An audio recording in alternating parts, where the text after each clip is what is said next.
여러분의 구독과 좋아요는 제게 정말 큰 힘이 됩니다. 안녕하세요. 저는 CNN에서 다큐멘터리를 만드는 사라 존슨입니다. 오늘은 제가 직접 겪은 정말 놀라운 이야기를 들려드리려고 해요. 작년 여름, 로스앤젤레스는 정말 지옥 같았어요. 매일 38도씩 찜통 더위가 이어졌죠. 아침에 샤워를 해도 집 밖으로 나서는 순간 온몸에 땀이 쫙 맺혔어요. 차 문 손잡이가 너무 뜨거워서 장갑을 끼고 운전을 해야 할 정도였거든요. 우리 사무실 에어컨은 이미 고장 직전이었어요. 온종일 헉헉거리면서 겨우 돌아가는 상태였죠. 점심을 먹으러 간 유명한 미슐랭 레스토랑에서도 주방이 너무 더워서 제대로 요리를 할 수 없어요라는 말을 들었어요. 결국 우리는 차가운 샌드위치로 점심을 때워야 했죠. 그날 오후 교통체증에 갇혀 있으면서 아스팔트가 녹아서 지글지글 끓는 걸 보고 있었어요. 정말 화가 났죠. 이게 정말 세계 최고 도시라는 LA야? 속으로 투덜댔어요. 바로 그때였어요. 핸드폰으로 뉴스를 보다가 이런 제목을 봤거든요. 한국인들은 40도 더위에도 뜨거운 국물을 마시며 시원하다고 한다. 그 기사는 한국 사람들을 비웃는 투로 쓰여 있었어요. 순간 번쩍 아이디어가 떠올랐죠. 이거다. 내 다음 다큐 주제는 이거야. 솔직히 말하면 처음엔 조롱하려는 마음이었어요. 한국의 이상한 여름 문화를 파헤쳐서 역시 이해할 수 없는 동양 문화라는 식으로 만들려고 했죠. 다음 날 아침 편집실에서 마이클 편집장에게 이 아이디어를 말했어요. 한국 사람들이 40도가 넘는 날에도 펄펄 끓는 닭고기 국물을 먹으면서 시원하다고 말한다는 거예요. 마이클도 정말 그게 말이 돼? 라면서도 흥미로워했어요. 우리는 바로 촬영팀을 꾸리기 시작했죠. 열화상 카메라, 습도계, 온도계까지. 마치 미지의 부족을 탐험하러 가는 원정대 같았어요. 일주일 후, 우리는 인천공항에 도착했어요.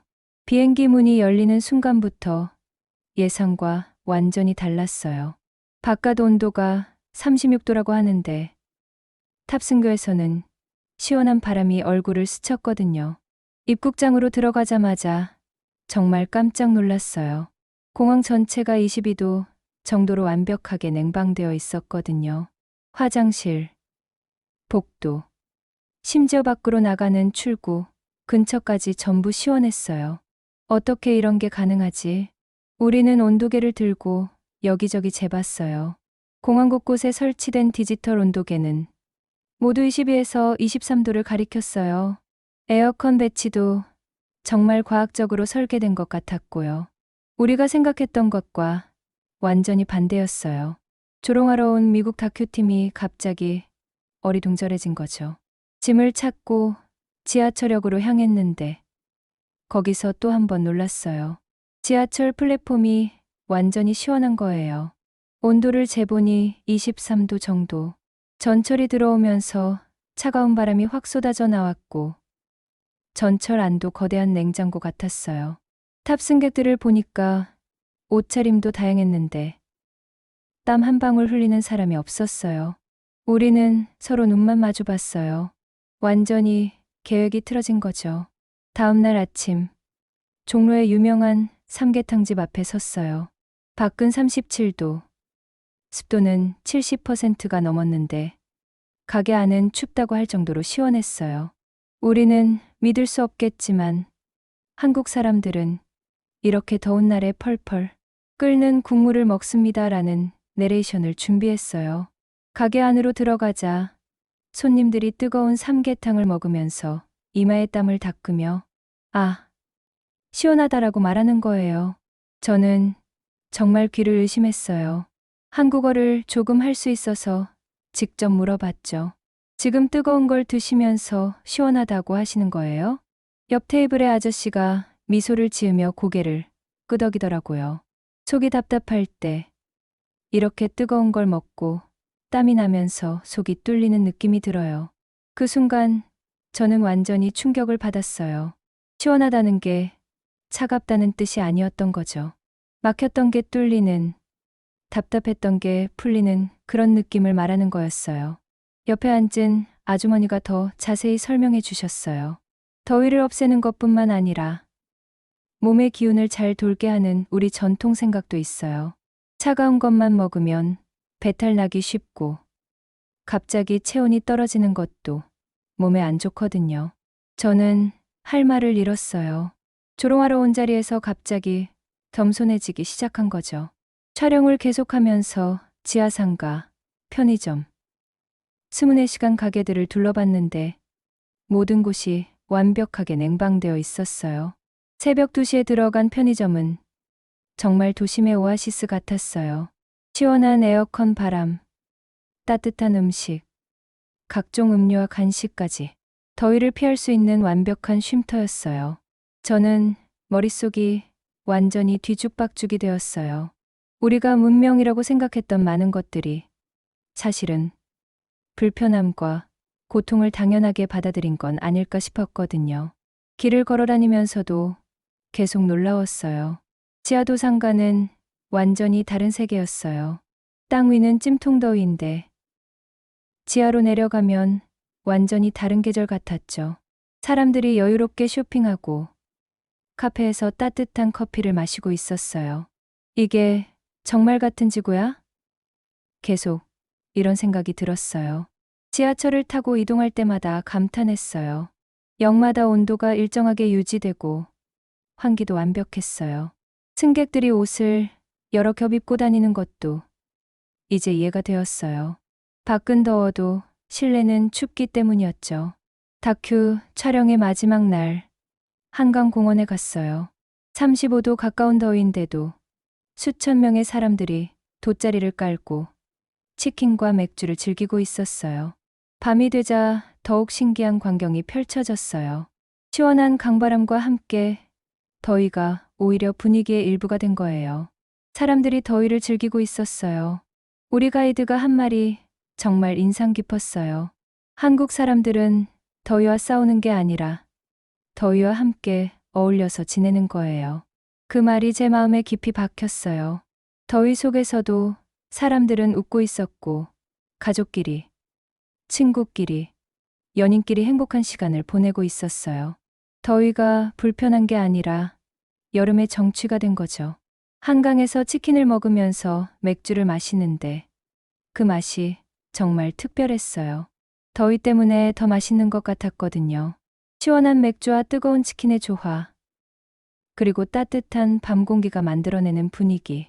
아, 이래서 한국 사람들이 여름을 즐기는구나. 그제서야 이해가 되었어요. 한국에서 돌아와 편집실에 앉아 있으면서 정말 고민이 많았어요. 조롱하려고 갔던 자리가 완전히 경외심으로 바뀌었거든요. 촬영한 영상들을 하나하나 보면서 울컥했어요. 처음 계획했던 이상한 한국 문화라는 내용 대신 우리가 배워야 할 한국의 지혜라는 방향으로 완전히 바꿔야겠다고 생각했어요. 편집하면서 계속 놀라웠어요. 한국 사람들의 여름나기 방식이 정말 과학적이고 현명했거든요. 실내는 완벽하게 시원하게 만들어 놓고 뜨거운 음식으로 몸의 균형을 맞추고 더위까지도 즐길 줄 아는 문화. 우리가 배워야 할 게 정말 많았어요. 제목도 완전히 바꿨어요. 한국, 여름의 천국이라고요. 방송이 나간 후 반응이 정말 대단했어요. 미국에서 CNN PD가 발견한 한국의 여름 천국이라는 제목으로 실시간 화제가 되었어요. SNS와 뉴스에서 난리가 났죠. 정말 신기한 일들이 일어났어요. 한국산 에어컨이 미국 전역에서 품절 사태가 일어났고 한국 여름을 체험하러 오는 관광 패키지가 금세 매진되었어요. 더 놀라운 건 미국 사회에도 변화가 일어난 거예요. 공공 냉방 정책에 대한 논의가 시작되었고 뉴욕 지하철에도 에어컨 설치를 검토하기 시작했어요. 제 다큐 하나가 이렇게 큰 변화를 만들어낼 줄은 정말 몰랐어요.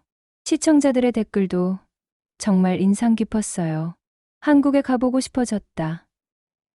우리도 더위를 이기는 게 아니라 더위와 함께하는 방법을 배워야겠다. 삼계탕이 정말 궁금해졌다. 이런 반응들이 쏟아졌어요. 몇 달 후, 저는 다시 한국을 찾았어요. 이번엔 관광객이 아니라 진짜로 한국의 여름을 체험해보고 싶었거든요. 한강에서 치킨을 먹으면서 뜨거운 삼계탕을 한 입 떠먹었어요.